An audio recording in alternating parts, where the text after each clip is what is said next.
welcome everyone to another edition of Trivago Academy. Thank you all very much for coming on this marvelous Wednesday evening. And today we have something special for you. To talk to us about the topic of leadership and the brain, we have Frau Friederike Fabritius. I'm really sorry if I did it wrong. Neuroscientist and a leadership expert who has agreed to come to us and to share her knowledge and to inspire you all to look for something new. Please welcome. Thank you.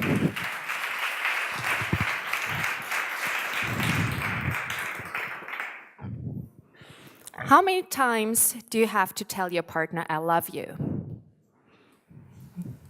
Neuroscientists would say many more times than you think. Why is it that when you say, I love you, it has to be repeated many, many times for it to stick? While if you say, you look fat in that dress, only once. Or you forget your partner's anniversary only once, it's likely to be remembered for the next 30 years to come. And the answer to why that is so lies within the brain.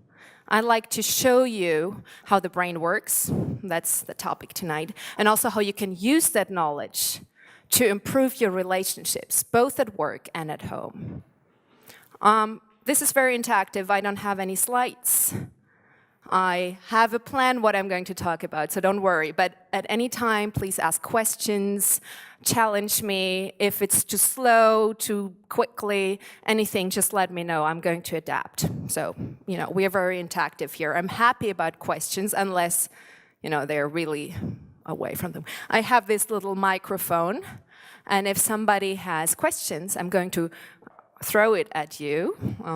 Let's see how well that one goes. And then only the person who has the microphone is going to speak. Vladislav asked, asked me to give you that rule, and I'm sure you will obey it. So here's the thing. Let's do it differently. I start with a little test of you guys. I think test taking is always a good start to test the audience. Does anybody here know the Maslow pyramid of needs? Please, what's the basic level? Safety? That's the second, actually. Let's put it as a second, safety. What's the first? Survival? Food? Well, sex, I would say, would go on the third level. Just picking up what people are saying. So survival, food, you can also call that physiological needs or basic needs. So, first people need to get food, drink, survive somehow, okay? Then you have safety. Then you have what is called social needs. That's why I put the sex there. But, it's love and relationship. I would call it social needs. And then what's at the very top? Yeah, you have the self-actualization at the very top. And then you have self-esteem here, but, So if you look at this, I think it makes sense, First, you want to have something to eat and to drink, otherwise you're going to die. Then you want to feel safe so that nobody's attacking you, right? You don't want to live in a war zone. Once people have that, they start to desire relationship and look for friends and partners and love and to create strong bonds. And then once you have all of that, are you going to care about, what do I dream about? What do I want to do? Maybe become creative, thinking about fun activities. The problem with that model is it's all wrong. Sounds so good, but it just doesn't work that way. Neuroscience can actually show that this isn't the way. And think about it. Social needs are at the very bottom of the Maslow pyramid. When a baby is born, and I know because my fourth child is only, I think, 12 weeks old at the moment. when a baby is born, what does it do? It looks cute, right? It cries. It attaches to the mother. It's not going to go to the forest and look for berries or hunt a lion to get food. The baby survives because it knows how to bond with the mother. And oxytocin is released in the brain, and then people bond. And our ancestors used to live in very small societies of a few people. And you would only survive when you had strong friends who would help you. If you were on your own, you would die. And you would not go alone out and hunt the lion. You would have people who come with you. Okay? So we really survive best when we have friends and family. So social needs are at the very bottom of the pyramid. You don't get any food and survival if you're all on your own. And even today in societies where we can say that, you know, you can live pretty isolated. You can just order food with your iPhone and stay in your apartment and not have any interaction with the outside world. Even there, research shows that people live longer and more happily when they have good relationships. So from a brain perspective, it has also been shown that we have mechanisms in place that are constantly on, mirror neurons. They're constantly mirroring what other people are doing. So our brain is constantly checking out other people's reactions. So for example, Katie is sitting here. You know, if she's happy and smiling and cheerful, she will put me into a better mood because my mirror neurons will reflect that. And that could spread in an entire room. That's how atmospheres can change based on the people that surround you. So what I wanted to say is Maslow is very much wrong, even though it's a nice model. And I'd like to talk about social behavior and how we can improve our relationship because the brain is very social in its nature. So I'm going to give you an alternative to Maslow tonight. That's the goal. Before I do that, let me show you how the brain works.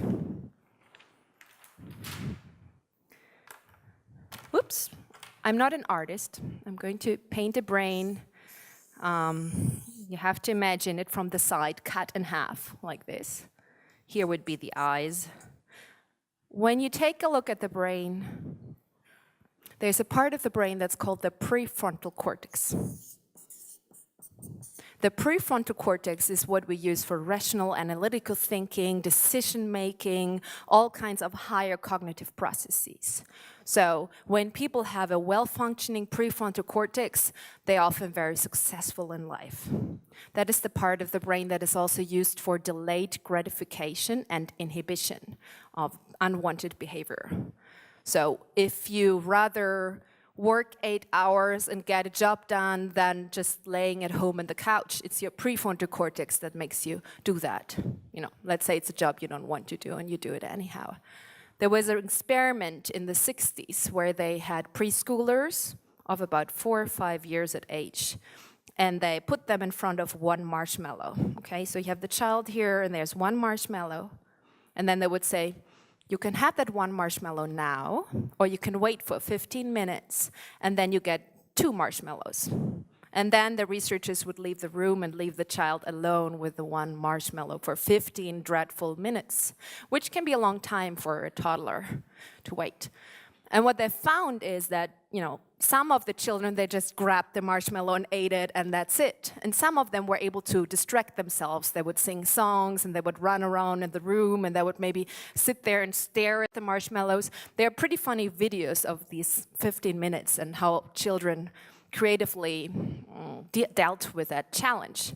And the children that chose to wait, the ones that were able to delay gratification, they were much more successful 18 years later. They have done longitudinal studies, so they really checked out these children, how they developed over a longer period, and they found that the children that were able to inhibit and use cognitive control were much more successful later in life. So the prefrontal cortex is the part of the brain that does make us successful. Yes. Oh, wait, I need to try this out. Oh, sorry. I knew this wasn't going to go well, but maybe I should have somebody here who does the throwing for me. Or you throw it then to each other, and I don't have to deal with that anymore. So, There is another variables that affect the professional path. How the researchers measure it? Sorry? I didn't. Okay. Yeah, no, Yeah. please repeat it. I just didn't Okay. understand it. I can. So the researchers just check the time the kids spend to take the mass media. Yeah. There is another variable that can affect the personal or professional development during these 80 years. How you can Well, there's many variables that influence people, and they didn't measure it. It's just that if you take any group of children and you make it really mixed group, some are from wealthy families and some from less wealthy families and some are girls and some are boys. They mixed that before, so they had control groups. And so this was a study where lots of things would happen to the people, and even though they couldn't control the children's life, many years later, they really had a significant difference between the two groups. And I think that is, it's only correlation, not causality, obviously. So there could be a confounding factor, but this is an experiment that has been repeated many, many, many times. It's very valid. Okay. So really, and children who have a well-developed prefrontal cortex, they are able to wait, they are able to make a plan, and even for adults, that really pays off. The prefrontal cortex is the seat of our executive functions, so it's a little bit like it's controlling what you do. And if you just do whatever comes to your mind at the spur of the moment, that could be good, but it can also, it won't make you get a PhD or really study thoroughly. I see that there's another question. I leave that up to you. Maybe we can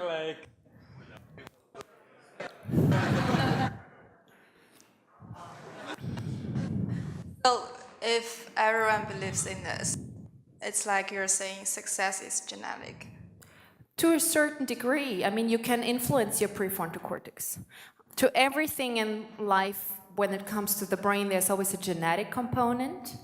And then there's the environment. It's always both. There's not a single thing where it's just genetics. So with the prefrontal cortex, you have a genetic component, but you can also train your prefrontal cortex.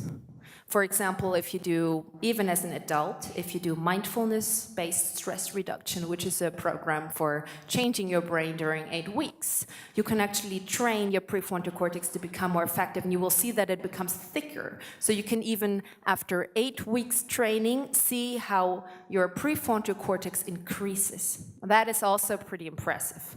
It's a certain meditation practice that it helps you to improve your focus so that you learn to be focused here and now, which is something that people are losing a little bit nowadays because you're so distracted with multitasking and everything. So mindfulness training, for example, will train your prefrontal cortex. Or if you learn to play an instrument, it also trains your prefrontal cortex because you have to concentrate and you have to practice and practice and practice.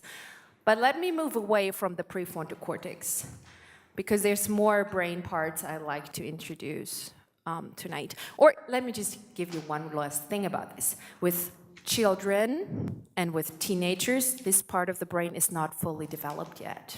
Okay, so if you see strange behaviors in people that are younger than 18 years old, it's probably because the prefrontal cortex is not working properly yet. Good to keep in mind if you have children. So, there's another part of the brain that actually is more important in predicting your behavior than the prefrontal cortex. And I think I made a good point for the prefrontal cortex being important. But there's another part of your brain that's even more important. And that is the limbic system. The limbic system is the seat of your emotions. That's where emotions are processed in the brain. And there's two basic mechanisms that I want you to remember. First one is a reward. That's what's activated when people anticipate positive things. Okay, if I know I'm going to meet a friend, if I'm eating food that I like, if I make any kind of positive experience, a reward circuit in the brain is activated and dopamine is released. Dopamine is a substance a neurotransmitter that is it's a substance that also links into the drug addiction, or when you take drugs, it's also released.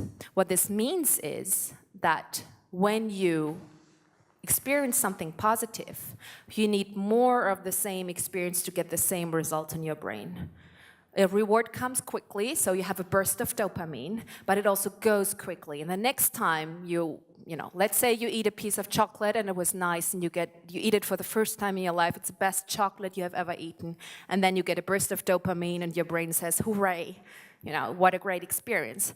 Next time, let's say you buy a full box of that stuff, and then the next day you say, I'm also going to eat this. It's going to be okay, but not as good as the first time. And then you eat it every day, and after a while, you're just like, whatever, let's have some chocolate. It's still good, but not as good as the first time. And that's why when you think of rewards, you have to think of a drug addict. They usually need more and more and more of that substance. And when we transfer that to relationships, and my question from the beginning about love and how often you have to say that, it becomes obvious that rewards come and go quickly. Our brain doesn't remember positive stuff. You have to repeat it. You can't say in the beginning of a long marriage, I love you once, and then expect that to last. We get used to positive things very quickly. In a work environment, this also means that if you create a very positive work environment, people also get used to that. And that's a good thing. I'm not saying, treat people badly so the baseline is low. That's not my message tonight. But you need to know that rewards don't last forever. People always need more. And that's why people often complain about their bonuses also in companies, because last year's bonus is not going to make you happy this year, only if it's increased. So that's the thing to know about reward. On the other side, we have the threat response. That's all kind of negative experience that will put you into a threat state. It's also known as the fight and flight response. When people go into threat, cortisol is released in the bloodstream, and cortisol is a negative stress hormone. The amygdala, that's a part of the brain for processing negative emotions, is becoming very active when we encounter all kinds of negative things. And actually, people react most strongly to other people. So the biggest threat is not something bad that can happen to you, but the biggest threat is some unfriendly person who's looking at you, or a boss who's treating you badly, or your spouse that doesn't appreciate you. People are very, very sensitive to potentially socially stressful situations. Here's the deal. We have the reward system with a dopamine, and we have the threat system with a cortisol. There's a negativity bias to it.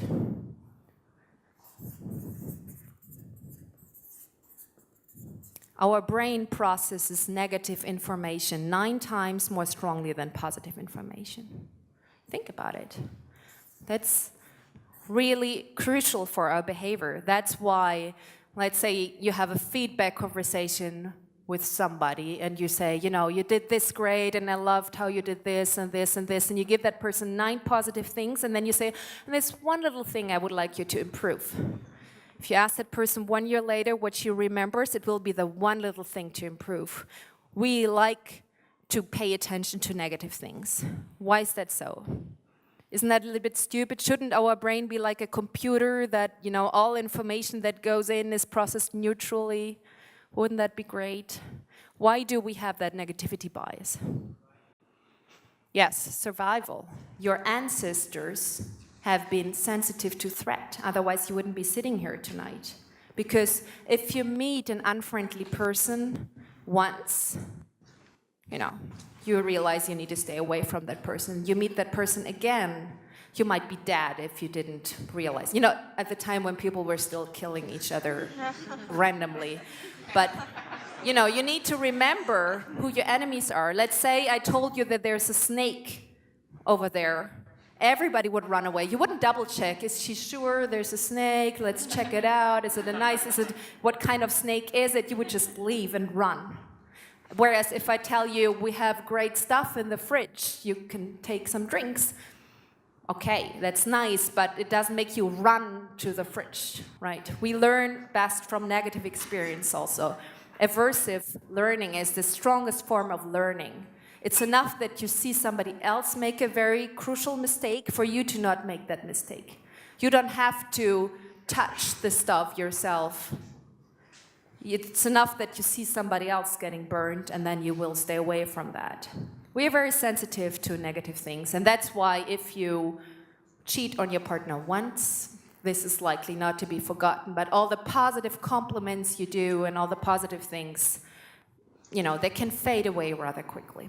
So, does this mean that we're doomed to a life in misery and desperation, you know, always looking for the negative stuff? I think there are things we can do to actually get out of the threat state. And that's what I'd like to show you tonight.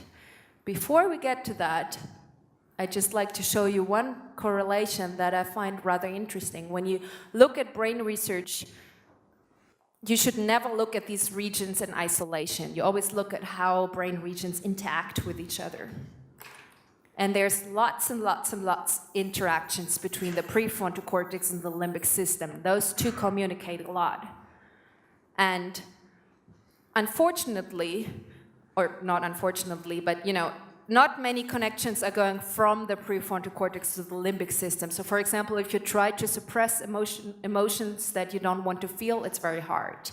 You can't go to a funeral and then, oh, I don't want to feel sad anymore, now I'm happy. You can't do that. You cannot control your emotions so easily. But the other way around, your emotions will influence your prefrontal cortex instantly. And that's something very hard to control. So when people are in a reward state, it actually has a very positive impact on the prefrontal cortex because the dopamine makes your prefrontal cortex work better. So it does pay off to put people into good mood, even from a company perspective, because people work better, perform better, based on their individual disposition if they're in a good mood.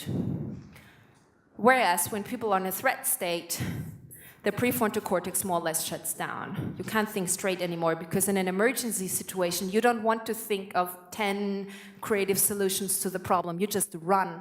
You fight or flight or you freeze. But you don't need creative solutions. The blood is going to your legs and your arms so you can fight or run. And that's why our prefrontal cortex is not so good at dealing with negative situations. Do we all agree on that? Do you think threat is bad for performance? Or is there somebody here who says, you know, actually, I work best when I'm stressed, or I like to put my people under a lot of pressure and then they work better? You know, because before I move on and I give you that model with which you can put people into a reward state, I want you to be sure that you agree with me that threat is not a good thing. Yes? Maybe give her the microphone if you have it. Thank you. Thank you. Yes, I do agree with you. But on the other hand, I'm also thinking about working in an environment where you're constantly told that what you're doing is great, and versus working in an environment where maybe you have that, but also you might be criticized for things that keeps you on your toes and make you want to perform better. So I was just wondering about this before you even mentioned. Yeah, and I have an answer to that. You're right, spot on, keeping you on your toes. I give you a little insight on how people are different. This is a little bit the general brain, okay? Everybody has a prefrontal cortex, everybody has a limbic system, and we all have a reward and a threat. That's like a very basic brain model. But there are individual differences, and I think in order to really effectively deal with people, you need to know about those. I'm showing you if this is, well, put it here. If this is performance, and here I'm defining performance as how well is your prefrontal cortex working at this particular moment. So I'm not talking about intelligence level. I'm just saying, is your prefrontal cortex working well? And here we have something that psychologists call arousal. This is how activated is your central nervous system. Here you would be in a coma sleep, and here you would be close to panic attack, okay? So it's a continuum. Well, there's a relationship. Let's say you wake up in the morning and you're a little bit sleepy, you didn't have coffee yet, your work life is very boring.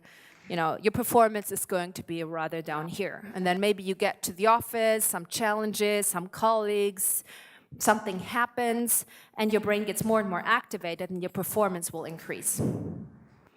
Let's say you have a very important meeting with your boss or your client or somebody you care about, and then 5 minutes prior to that meeting, you realize that your entire presentation is incorrect, all your data is wrong, or the client is giving you very strange looks, and you just found out that she or he talked to your competitor and is thinking about switching.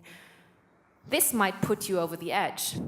We do like a healthy challenge, okay? It's good to be challenged for your performance. You need a little bit of the kick. But once it's too much, performance is going to go down. So we all need a certain level of challenge and activation in order to perform well, but there's a certain level also where it decreases. And here's what I would call the peak performance zone, and what you need 3 things in order to perform well. And I call this fun, fear, and focus. You have the fun. The fun is about the fact that you need dopamine in your brain in order to work well.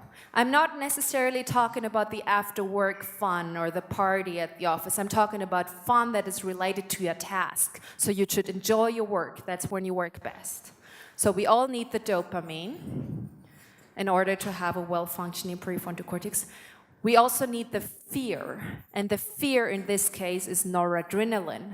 That's another neurotransmitter, a stress hormone, but a positive one, that is released when we are slightly over-challenged. What I say is that the task that you're dealing with should be a little bit too difficult for you. Always the next step.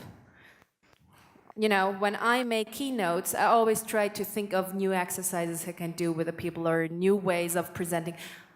I'm not saying I would be bored otherwise, but you need to challenge yourself. You need different audiences, you need different exercise, you need to make little experiments, otherwise you're not going to perform well. And the same for your job. When you think of a performance artist, for example. I actually talked to a friend the other day, and he told me that he was at a Bob Dylan concert, and he was so disappointed because he wanted to hear the evergreens, the things that I don't know Bob Dylan so well, but apparently there are a few songs. Tell me, which songs would you want to hear if there was a Bob Dylan concert? Hurricane. Sorry? Well, I guess there are these songs he's known for. Nobody here is a big fan, but he was, and he went there and he said he didn't play a single of those songs that he's known for, just new stuff. And people go there because it's Bob Dylan, I want to hear the same songs, and he didn't perform them. And I think it's because he would be so bored after all these years to perform the very same songs that he's done over the years. He would be bored to death. He needed a challenge, so he's doing new stuff. So on an individual basis, he probably performs better than if he had just pulled out the old things. He disappointed his audience anyhow, but still, on an individual level, I expect him to perform better. And then you have the focus. And the focus in the brain is happening when acetylcholine is produced and released. Acetylcholine is a substance that will make you focus and make you present in the here and now. Babies have it all the time. Don't see children. When they play, they play. They don't think about tomorrow. They don't think about yesterday. They don't think, oh, I need to do this and that, and should I, yesterday I made a mistake. They just play. They are focused. That's the acetylcholine. With children, it's always on. So you need the fun, you need the fear, you need to focus. And here's the thing to get to your question. It's very individual what puts people into a high-performing state. Some people are here, and some people will be here, and some people will be here. Some people need a lot of stress and a lot of external stimulation, a lot of challenge in order to perform well, while other people prefer to have a quiet environment, a structure, and a certain routine. And there's nothing, actually, this should be the same height. This has nothing to do with intelligence, or that some person, the people who are very active are the smarter ones or the more productive ones. There's a genetic component to this. People, for example, who have a mutation in some dopamine receptor, the DRD4, they tend to be sensation seekers. They're always looking for the next thing. During the week, they fly from Tokyo to Hawaii to Los Angeles to Düsseldorf, and then on the weekend, they run a marathon and go across, climbing, and you just wonder when and how does this person do it. She's not going to go into burnout. It's a healthy challenge for that kind of genetic disposition, whereas this person would be really exhausted. And what you can see is that, when people are, I don't think you can see that anymore, so let me, when we have, I can't find any, well, if we have this curve, here we would have what we call under-arousal. So people who are not reaching their peak, they just go through the motions. Okay, you're sitting at work, you're sitting at your desk, you're typing. Other people might even be happy with your performance. So in the Bob Dylan example, he could play the same songs over and over. People would say, hooray, great job. But on an individual level, you just get kind of stuck. And on the other side, I hope you can see that. If not, I will have to make a new one. But when we get pushed over the edge, we go into something that is called over-arousal. And that's when people go into burnout and stress, when you're constantly working in an environment that is too challenging for you. So if you're not slightly over-challenged, but constantly over-challenged, that's when people go into burnout and depression. So what you need to do is you need to understand the genetic disposition of the people you're working with and the needs of the people you're working with or yourself. And then you need to find a work environment that fits you. I often have coachees coming and they say, I have such a stressful life, I have so many things going on, please help me with my emotional regulation techniques. And I say, yes, I can do that, but let me first take a look at you and your environment. Because what's the use if, let's say, you hate your coworkers, you're in the wrong job, your wife wants to divorce you, and I tell you to meditate and that's not going to be a good solution. So what you should do is, you should first of all know where you are. There are tests you can take to do that, but it's pretty easy. I think even by just looking at it, you get a feeling of where you might stand. If you're a total sensation seeker, or if you're more, if you need more of a routine kind of setting. And then, as a second step, you should try to get into the right environment, because when you're in the right place, things become very easy, because they just fit you. And then, only then, once you have made sure that you understand yourself, that you're in the right environment, and only then should you start with mental training techniques like athletes and artists and people in very high-performing jobs. They do a lot of mental training, but that's not where I start. That's what I do in the very end, when everything else is fixed.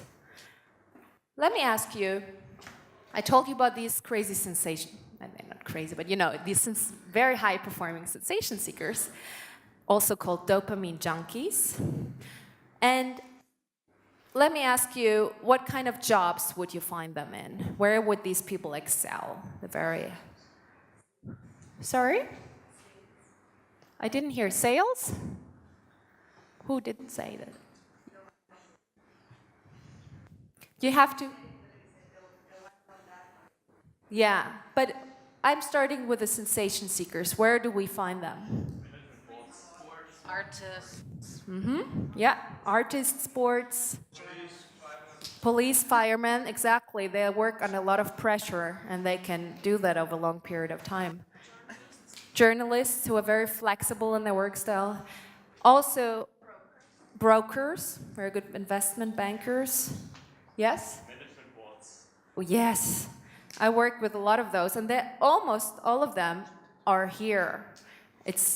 And the reason why is testosterone puts you to the right. Actually, more men are sensation seekers than women, and the combination of dopamine and testosterone will also make you very career-oriented and give you a certain drive. So the people at top, you don't end up at the management board out of, oh, it just happened, oh, I don't know how I got here. Usually people get there with a lot of hard work and determination. It's not just something that you wake up one morning like, oh, I got promoted. These things happen because people have a certain motivation and a certain behavior, and very often a board is full of dopamine junkies or sensation seekers. Nothing wrong with that, apart from the fact that they usually design organizations and structures and the culture that is right for just this kind of person. So if you want to make it in that environment, you should be the same. I used to work in management consulting, and many of them are like this, and I'm not so much. So on the weekend, after flying around 5 days a week, I was exhausted, whereas my colleagues, they would go and run the marathon, and I always wondered, how did they do it? Because the environment was right for them. But, I decided to leave that environment, but it's not because I'm more stupid than they are or less performing. I think we need to learn that if we want all kinds of people in a company, we need to create a work environment that fits for more diverse work profiles. What about the people to the left? Where can we find them? Please shout out loud so I can hear you. Sorry? Teachers, okay. Yeah. Civil servants. Okay. Very often when I work for, Fortune 500 companies where we have a lot of the people to the right, they say nurses, kindergarten teachers, bureaucrats sitting in some office just dealing with paperwork, and I say no. It's a Pulitzer Prize-winning author who has written a book and really focused over a long period and gotten every single detail right. And who had worked on the same book for maybe 4 years with focused attention without getting, distracted. The people on the right, I'm a little bit over-typing here. It's not the people on the right and left, but they love to have their name on a book. But they would never sit down and write it during 3 years, I promise. They sit down one day, they start making sign-ups, and then they move on to something else. Whereas the people to the left, they will actually write the book and edit it and re-edit it and edit it again and again and again and again until it's perfect. Same for Nobel Prize-winning researchers. You cannot be in the laboratory and say, oh, today I'm bored, let's not look, this is the same experiment. It's a very structured approach. You need to do things many, many times in order to get good results. So there's many high-performing people who are more to the left. And I think if companies really want diversity, it's not so much about hiring women, whereas as a side effect, you could get more people from the left because women tend to be more on the left. But it's more about creating a work environment where all kinds of people feel good and not just the one kind of work environment. And most work environments are made by men who are at the management board. And then just naturally, these kind of environments are not very appealing to women because they might have a different genetic profile. So yes, we need a certain amount of fear and adrenaline and stress in order to perform well. We need the fun, we need the fear, we need the focus. But it's highly individual how we get there. So one person might need a lot of challenge and the other person needs exactly the opposite. And when you deal with teams, you need to know who you've got there and how to deal with the individual needs. Yes? The middle one? Well, it's a continuum. You don't have just the ones on the right and to the left. It depends a lot on how much dopamine, how active your dopamine system is, people with an active dopamine system, they always are curious for new things. They're very driven, very energetic. They always look for a challenge. It also depends on your testosterone system. The more testosterone, usually the more drive you have to become powerful and the more you like to have a challenge. It also depends on how much estrogen you have. Estrogen will push you to the left. It is, evolutionary reason when you're taking care of children, you shouldn't be doing too risky things and just leave them, I leave the baby at home and I go explore something fun. You wouldn't do that. So you need to be less risk-taking. And then it also depends on serotonin. Serotonin is a transmitter in the brain that has to do with emotional stability and attention for detail. And if you have a very active serotonin system, you're going to be more to the left. But it's not, it's a continuum. You have to look at it. And I think it's very important to understand where you are on that curve so that you seek the right kind of environment. Yes. Do you want to have that microphone? Is it genetically fixed, or can you move from the left to the right or the opposite way? As unfortunately, we're good with all things in the brain. It's always both. So I think here there's a very strong genetic component. You can't tell a person, for example, be a little bit more curious. You either are interested in things or you're not. I cannot tell you, please, be more interested, be more risk-taking. You will say like, okay, I'll try, and you move a little bit. You can move a little bit. And there's also epigenetics. So based on the kind of environment you're in with your specific disposition, you can become quite a different person. But usually people don't move. What happens is that with age, we all move to the left. That's why when you look at a nursing home and you tell them dinner is 1 hour later than planned, then usually people will go, in a state of despair and really become nervous. Whereas if you have 20-something people and you tell them, dinner is an hour later, they're just going to be like, whatever, I couldn't care less. I'm hungry now, but I will survive. People become more rigid, seek more structure with age. But I don't know if I'm driving you crazy with all these things, but actually, as we are more experienced, you might think you're actually moving to the right, even though you're moving to the left, because you have so much. I show you this.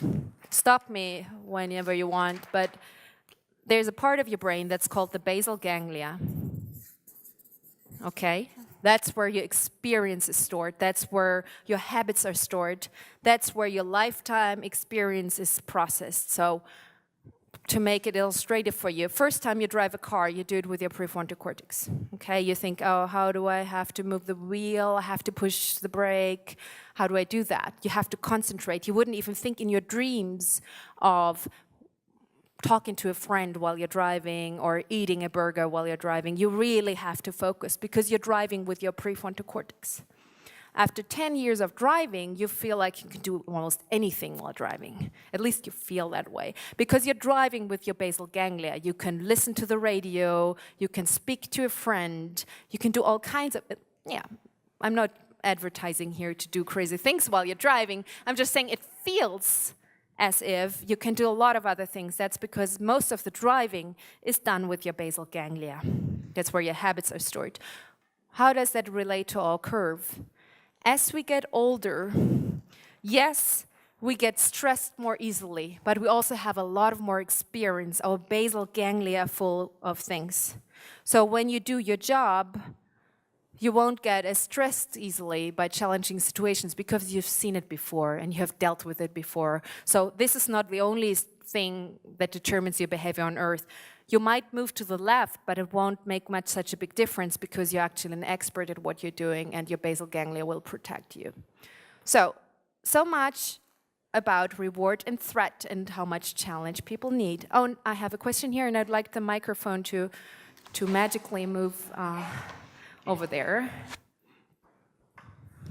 Sorry, thanks. Question regarding the curve. How high can be the curve? Is it determined genetically? How can we influence? How much can we influence the height of the curve? Well, the height is not really, the height is the same for everyone. So this mechanism is a physiological mechanism. If you experience a certain amount of stress, you will get a certain degree of performance. So the curve is fixed. But what isn't fixed is what kind of situations stress you. And you can actually also move up and down on the curve. So if we look at mental training techniques, for example, let's say I'm here, I'm over-aroused, I'm overly stressed, I can't focus anymore. Well, I can do all kinds of emotional regulation techniques in order to move from here back there.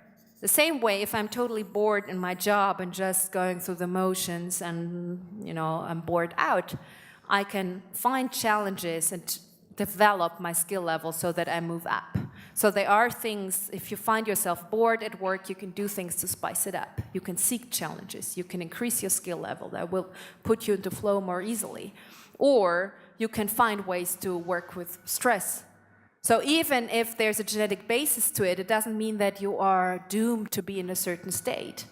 But I think rather than fixing where you are in the curve, it's always much smarter to choose the right work environment that actually fits you, or to work with the people around you so they help you have the kind of environment you need. For many years, I worked with a colleague, and he was a total sensation seeker, which I must say, it drove me crazy in the beginning because we would fly around every single day. We were in a different city, in a different country, and we would work from morning till 3 a.m. in the morning. Not the kind of lifestyle I appreciate. So after a while, I said, listen, we have to talk, okay? I have been adapting to your way of working, but this is not really good for my performance. So what we did then is that, you know, when we had presentations together and workshops, we were doing a lot of leadership workshops, I would prepare my things 3 weeks in advance, okay? I would prepare my stuff, I would send it to him. He wouldn't look at it because 3 weeks prior to the event, he couldn't care less about my presentation. But I just knew it was sitting somewhere in his computer, and if not, I would send it again the night before. And then the night before, we would meet at the hotel. I would say, here's my presentation in case he already deleted it or something. You know, if something coming in 3 weeks before, he doesn't care. And then he would stay up, and before he would always say, let's stay up at night and now work on the presentation so that tomorrow, and I would be like, I just want to go to sleep. Thank you very much. Then he would work on it alone because the night before he was spiced up to really do something. He would work on it. I would wake up the next morning and I would have a wonderful presentation, made even better, transformed. And this worked because we talked to each other. And I said, no, I don't want to work the way you do. And he knew that I would be able to adapt. You know, he would tell me the changes, and I would say, okay, I can, you know. We knew each other so well that we could communicate on that. I just said, no more red-eye flights, you know, do this and this on your own. But we were a very good team. It's not that he was the very high-performing, smart one, and I'm the stupid sidekick, you know, that was just doing. We were on an equal level, but with very different working styles. And it worked very well once we really talked to each other. So I think communication can really help you to find a situation that works for you. Because it's not just the workplace, it's also the people you work with. And if they have very different styles from yours, that can be very threatful. Let's all agree that it's good to be in a reward state to perform better. We said that was good for the prefrontal cortex. We have now also discussed that for some people, a little bit of threat can be necessary in order to get going. I'd like to give you a framework that you can use in order to either put yourself into a reward state or put other people into a reward state. So these are 5 factors you can think of in any situation where there's more than 2 people in the room. So in any social setting, you can use these 5 factors to improve your relationships and to move people out of threat. Are you ready? Yeah? Okay.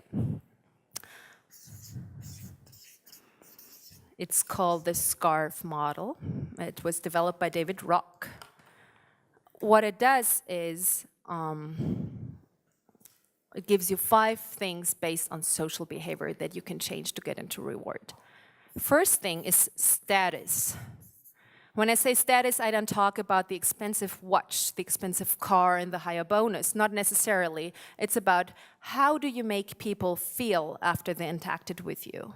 You know, do you make people feel truly important, or do you treat them in a way that they don't feel respected? I worked with a company, a big Fortune 500 company, and we made a feedback training for them.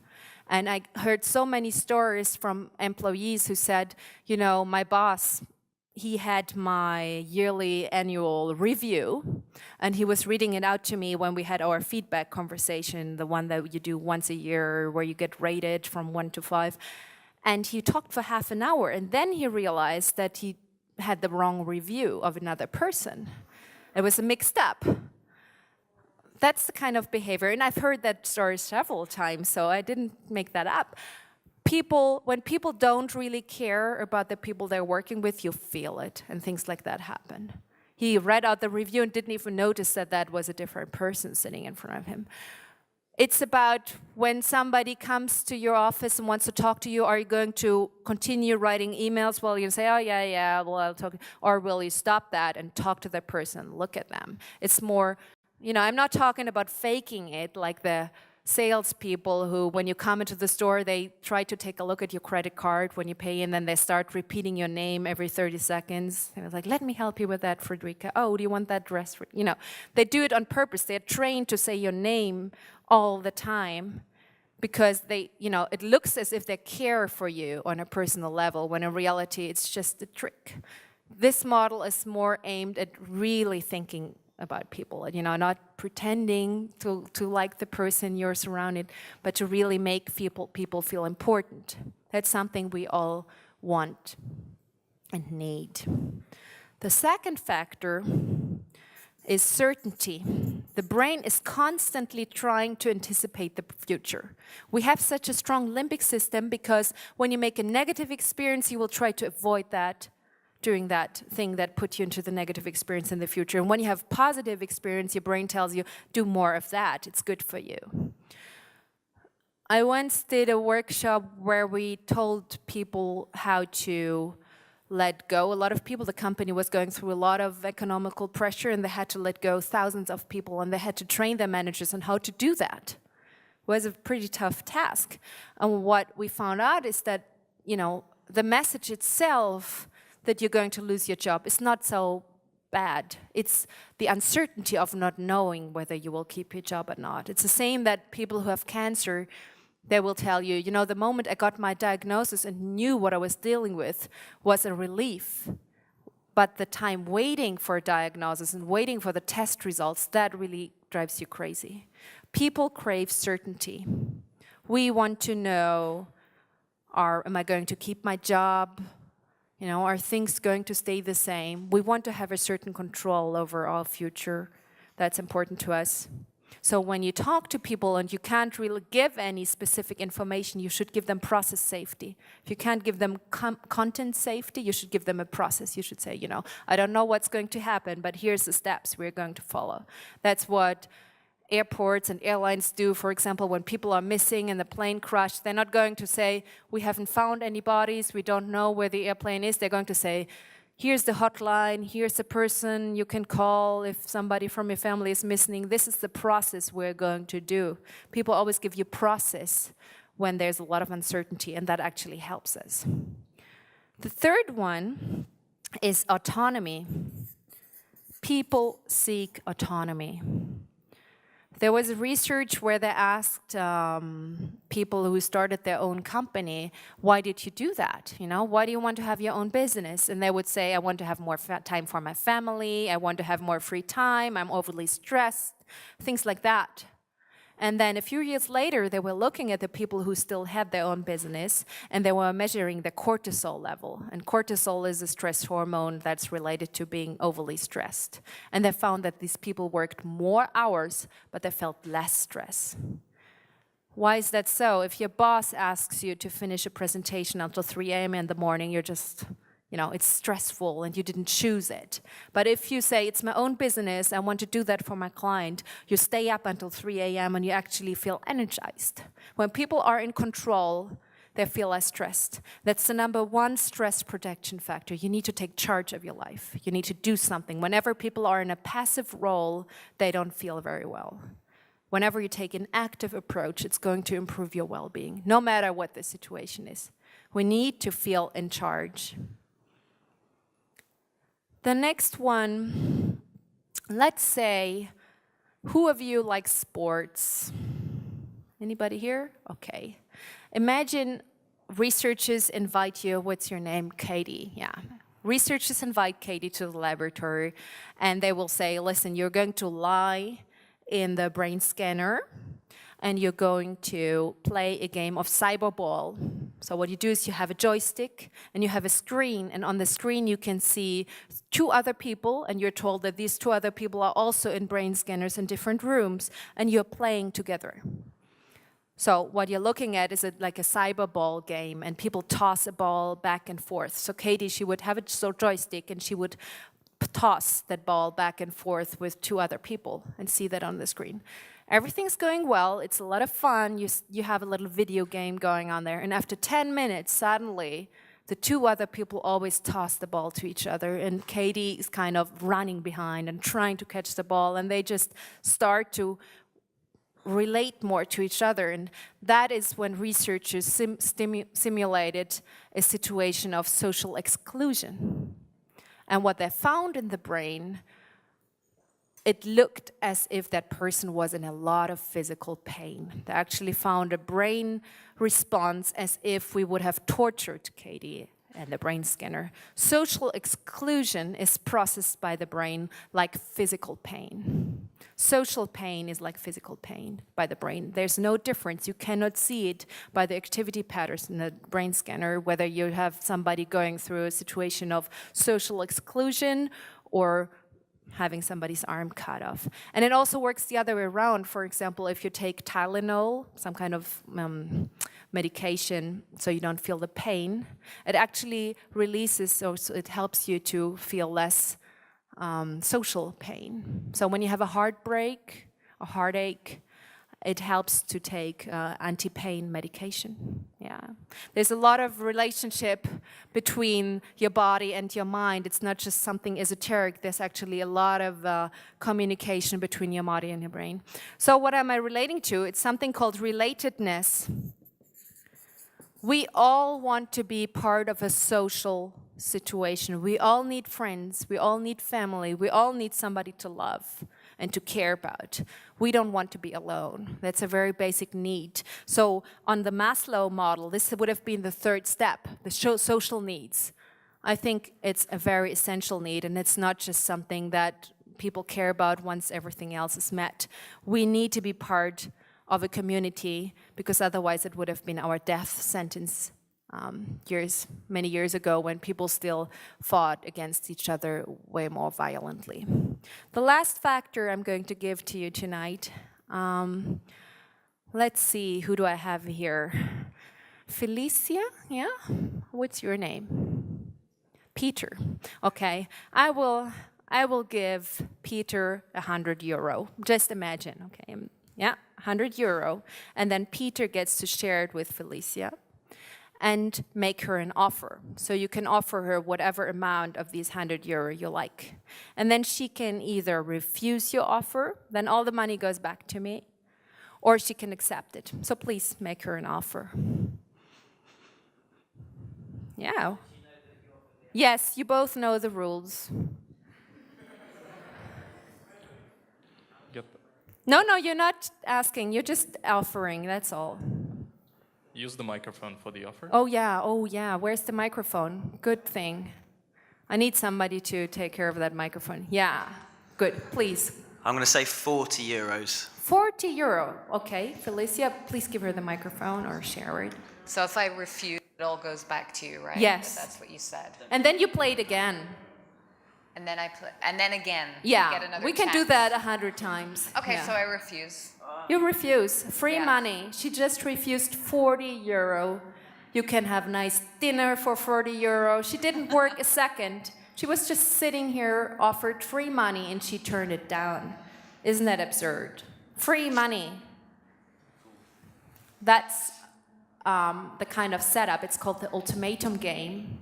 That 2 psychologists have gotten the Nobel Prize for that kind of setup, because they showed that people don't care for profit. People care about fairness.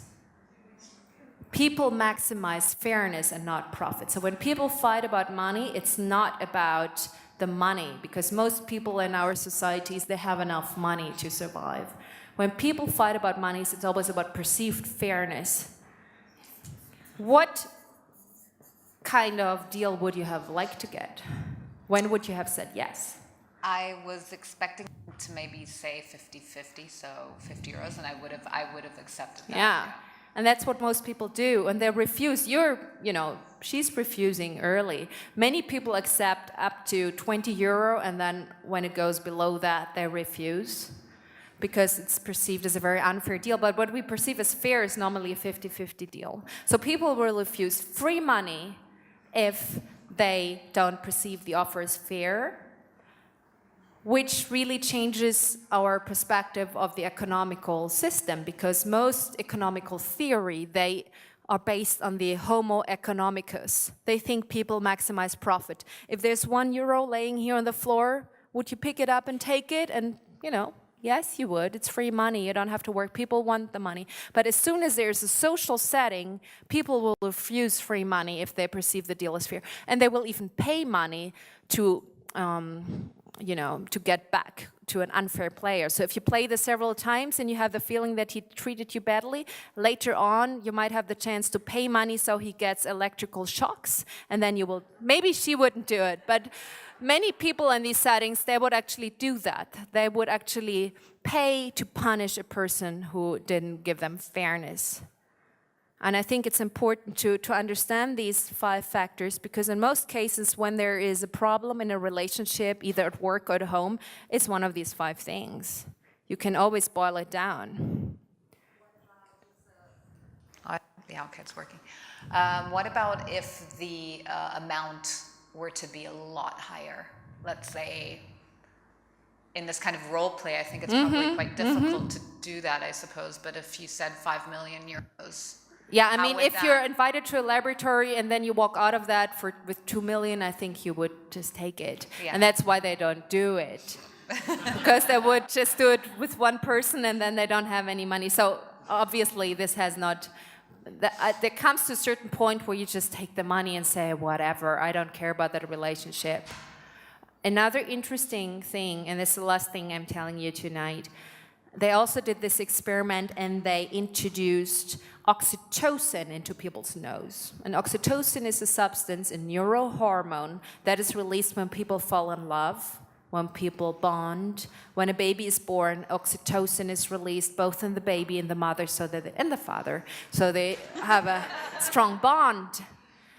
When people touch physically, oxytocin is released. And you can also induce it artificially with a little nose spray. When people were high on oxytocin, they would take any deal. Felicia, she would have been like, whatever, let him keep the 80, I take 20.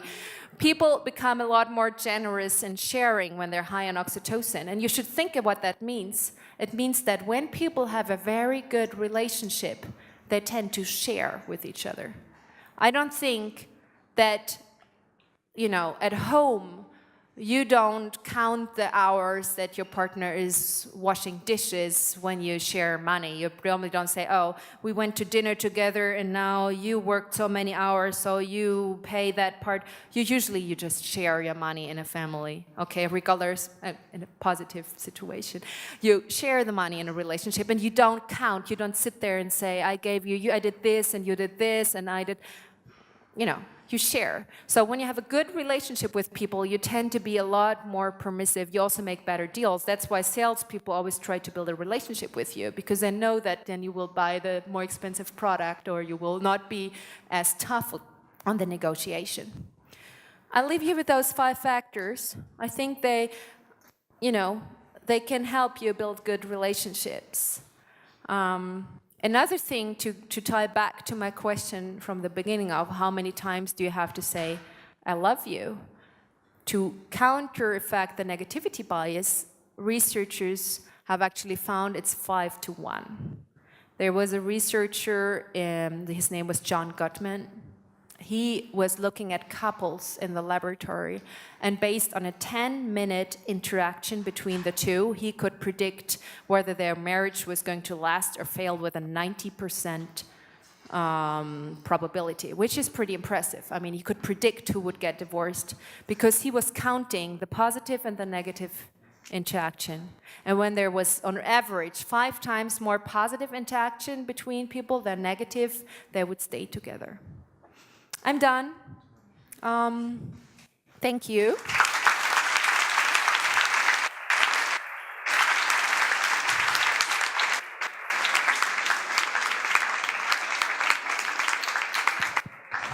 Time to ask questions. Raise your hand, get a mic, and fire away. Any takers? We can also do that more informally if you know. All right, then, I might have a question, just... Yeah. Can I still have a question? Sure, real quick? I'm here. Yeah, good. Here. Oh, yeah. Over I here. was wondering. In the front. Please. So you briefly touched on the topic of the flow state when we were talking about the arousal bell. So to reach the flow state essentially boils down to knowing what amount of arousal you need. And you need, one thing about flow also, another thing, I can give you some more new things. Two things are important in flow. One is the challenge, so you need to be slightly over-challenged, and the other is your skill level. When you're at a very low skill level or something, you're not going to get into flow. So you need, the more skilled you are, the more likely you're going to get into flow. And that is an important information because flow is a wonderful experience. It also makes people 5 times more productive on average. There's a McKinsey study that shows that people are 5 times more productive in a flow state. So it's something, it's enjoyable because you have the dopamine and it's also more productive.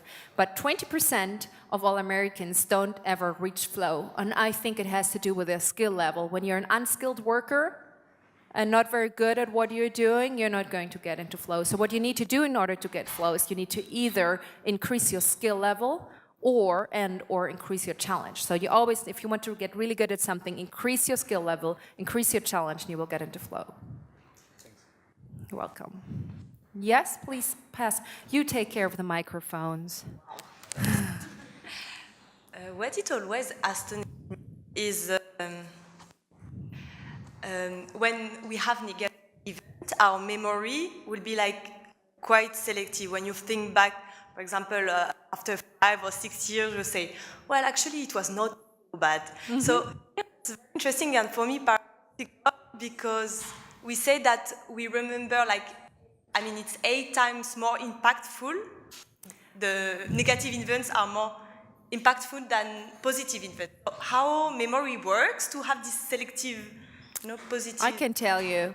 What happens is that, well, are you ready for a deep dive into learning? What happens is that you have the hippocampus. That's a part of the brain that's right in the middle of your limbic system. Learning is happening in the hippocampus. The hippocampus is intaking new information, and then during sleep, it's transferred to long-term memory. It's right in the middle of the limbic system, so it's next to your reward center and your threat center. And only information that has an emotional connotation will be passed on to long-term memory. During sleep, information from the hippocampus is transferred to long-term memory. We need sleep in order to learn. For memory formation, sleep is very crucial. And what will happen, unless it's a very negative experience, the noradrenaline, the stress hormone associated to your memory, will be taken away during sleep. That's why sleeping is also so good for our mood, because negative stress hormones are removed during sleep. So for most of our everyday experience, unless they are really negative, the negative part is washed away during sleep. With one exception, I think you probably all remember what you were doing while 9/11 happened, when you saw those 2 towers crash. People tend to remember traumatic experiences because those stick to the brain. But just the everyday experiences, the stress hormone is really removed. And also over time, we don't feel as badly about things anymore. So in retrospect, we think it was pretty okay because our brain washes away the stress hormone during sleep when it puts things into long-term memory. I have a different question, but please pass on the microphone. So, how confident are you about your theory? Or to put it another way, how robust do you think? Because brain is a complex part, and there are new relationships being discovered every day, and maybe there are new correlation coming from this. I don't know. But how robust do you think this whole theory is? Oh, very good question. I think it's very robust. Because most of the studies that are published, you have to have replications. I'm only looking at studies from Nature or Science where you really have very thorough findings. I'm not basing anything on some study that only one person has looked at. I think that's all pretty robust. That said, it can always happen that something new is discovered, but very often people, they do 2 things. They do replication, so they do the same experiment several times and they need to get the same result. And I can tell you from own experience that it's very, very hard to get a replication of a significant result. For example, for a study with monkeys, it means that you train a monkey for 4 years so it does a certain task. Then, I don't want to get into detail, but then surgery is done on the monkeys. So you get access to the neurons. And then you need 2 years in which you're recording from their brains. What you will need in the end are 2 monkeys where you find the very same brain activity pattern in order to publish this. So researchers spending maybe 10 years to get 1 paper published, which is, you know, it's very thorough, it's very hard to get published.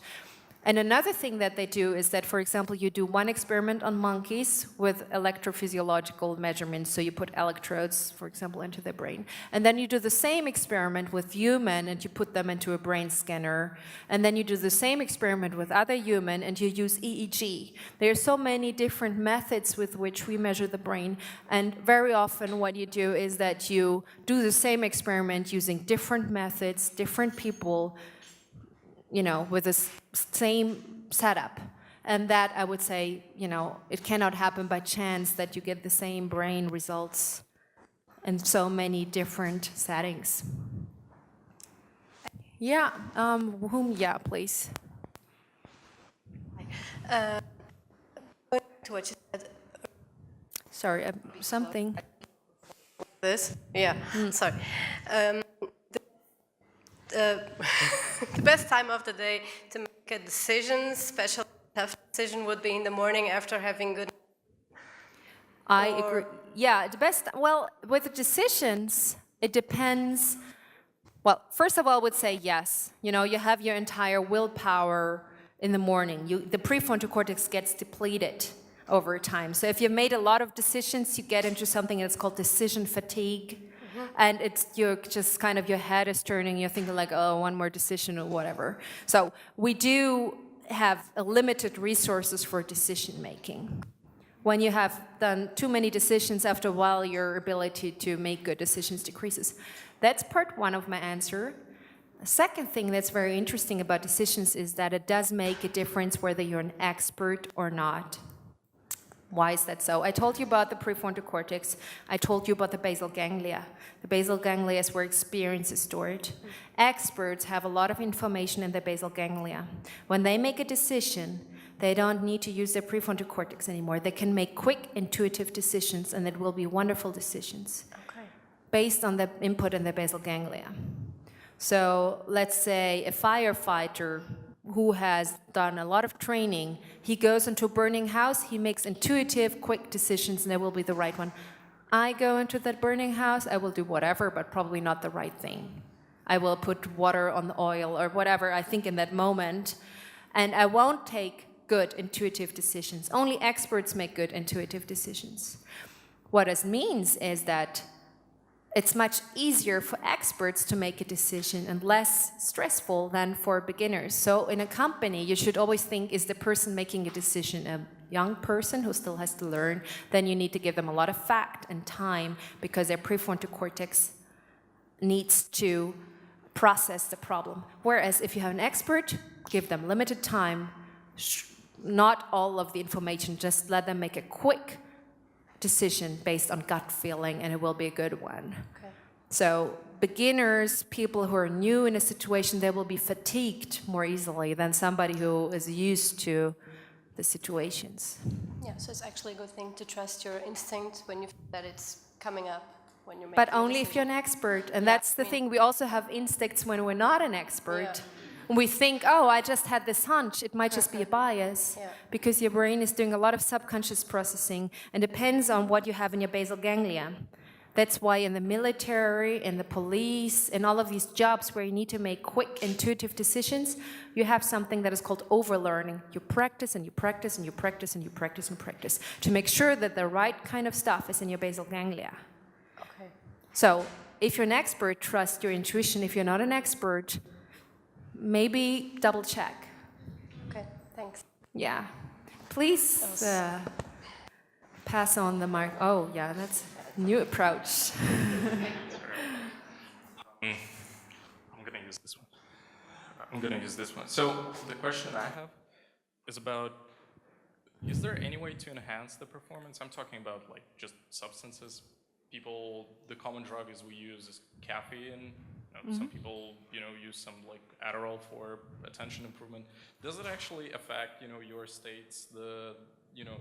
make you shift from one state to another?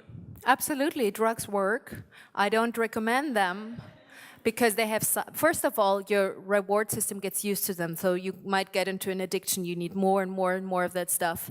And second, everything in the brain is connected. So if you enhance one part of the brain, you might suppress all of another part.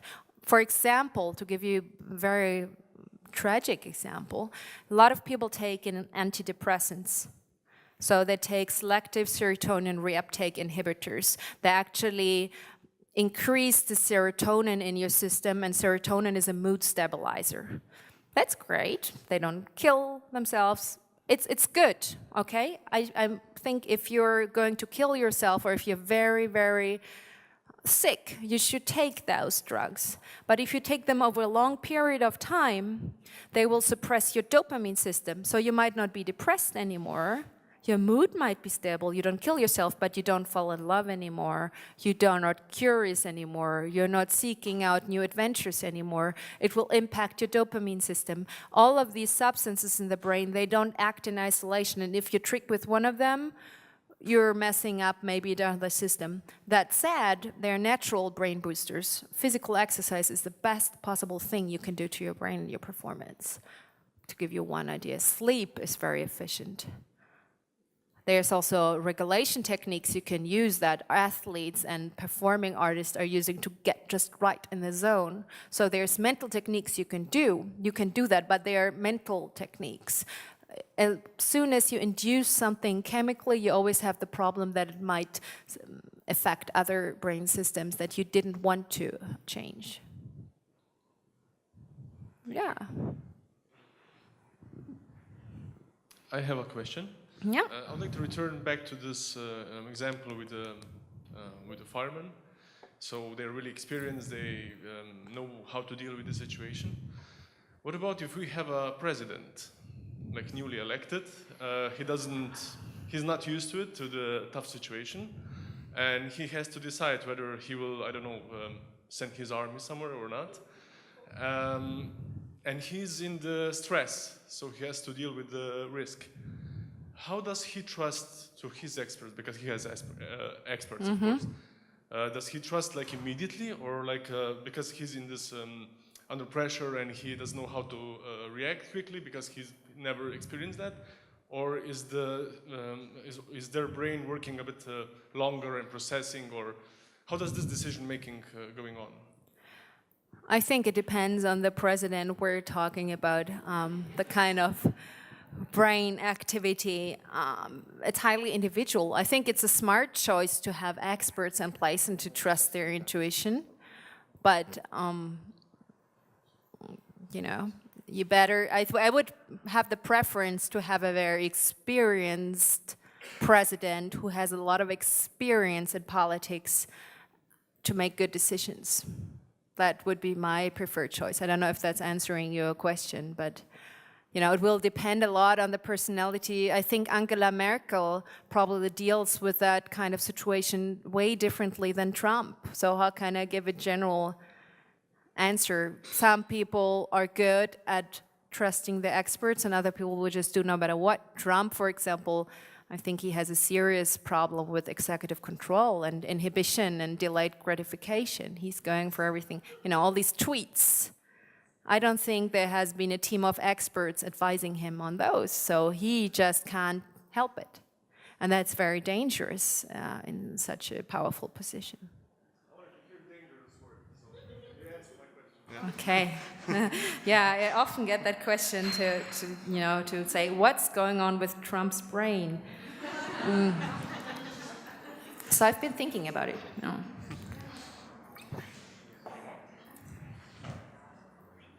More takers? Oh, there's a hand. Can we pass it like, you know? No, please, with the microphone. I can't hear you. Hello. Okay. I'm just wondering, because of the Maslow pyramid, you mentioned that the social skills are first before surviving. And you gave the example of the baby, for example. If this baby engaged with the mother, then or the parents, he or she is going to survive, right? Mm-hmm. So this is more important for the baby than eating? Well, Or the baby won't get any food on its own. Or It's, just- you know, it's For not example, going, there's if a nobody robot, for feeds example, it, if feeding- it doesn't have any social relationship, it won't get any food. That's an extreme example. Let's take an adult example, okay? You could perfectly go and do everything on your own. But research shows that both on an individual level and on the country level, people survive better when they help each other. There are researchers who, for example, study economies, and they look which economies in the world are doing well. It's the ones where people share, where people trust each other, where wealth is distributed.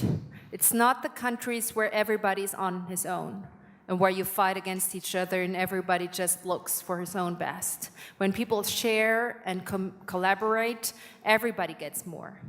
That's on a country level. On an individual level, it has also been shown that people who have strong relationships are healthier, live longer, get wealthier. It's good for us to be part of a group. And if you look at it from an evolutionary perspective, at times when people were in small tribes and trying to kill each other all the time, because that's what you would do. You would have your group, and then you would have enemies, and then maybe these people would kill you to get your food. Imagine nobody in your group of people would care about you. You are always rude to people, you're unfriendly, your parents have died, you don't have any siblings, and they have limited amount of food. Whom are they going to leave behind? You, right? People, I'm not meaning you, but I'm just saying, you know, we tend to share. Let's say that I think there was this one situation where there was a plane crash and some people survived in some mountain. I don't know if I get that wrong. And people started eating each other. Whom are you going to eat? You're not going to eat your mother or your sister or your brother or your child, but you might start eating some of these people you don't know and bond together with your friends to kill the others. We are very social creatures. It's good and safe to have somebody who protects you. We are wired to help each other. We're not so good at surviving on our own. Does that help you with the question? Kind of. For example, if you think about giving your life for somebody else, say family member, is that, for me, that's more like surviving more than being social, because I'm going to be dead after that. So. Yes, but your genes are going to survive, and it might be, we don't only have our own survival in our system.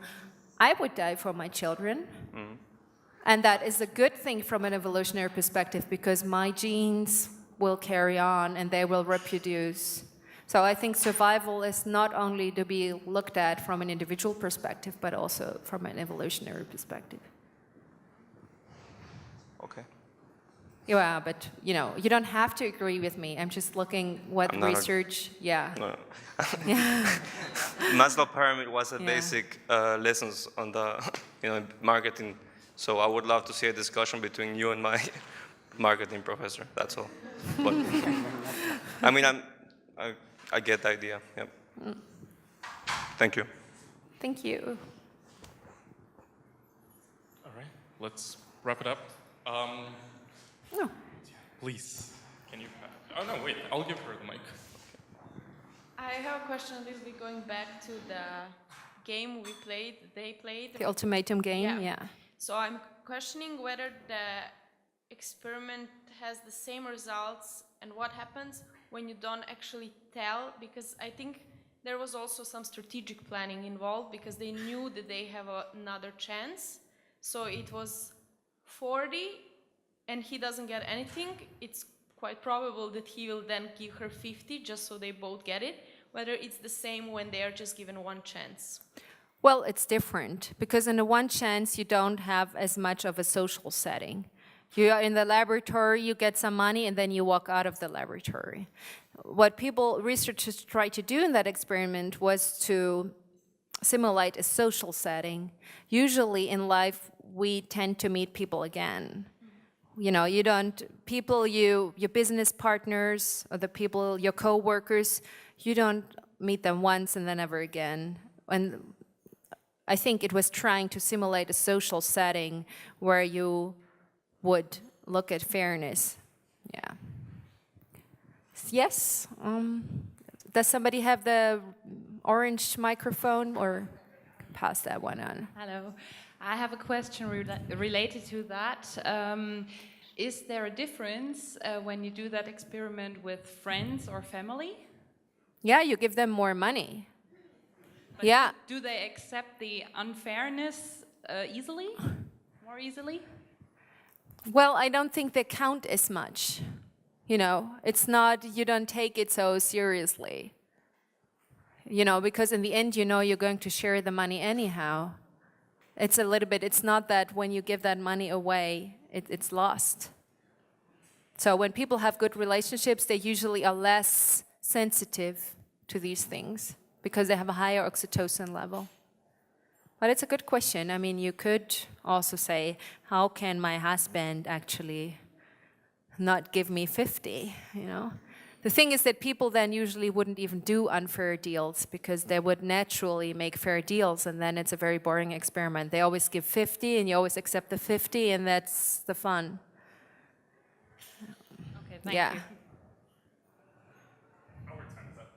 And the microphone is working. So, thank you very much, Friederike, for coming and talking to us. Yeah. You all can join me in thanking her once again with a very, very loud applause.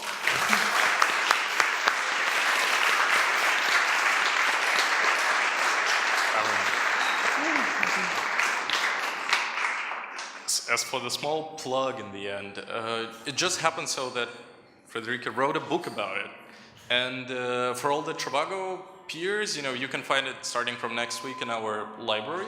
For all the people outside of trivago, I'm very sorry, but you have to, you know, shell out for a bit and purchase it on, I guess, that website. Yeah, that's my website. I just quit my job.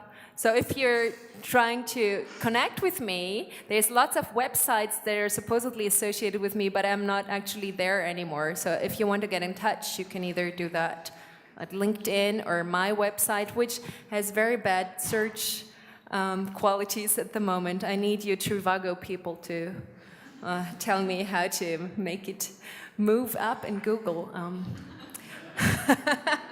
We definitely have a couple of people who can help you. Yeah, Malte, he gave me some But yeah, advice. thank you all very much for coming. Feel free to stay and chat and mingle with us about trivago, about, you know, Brain, about your experiences with all those cool things and the scarf model.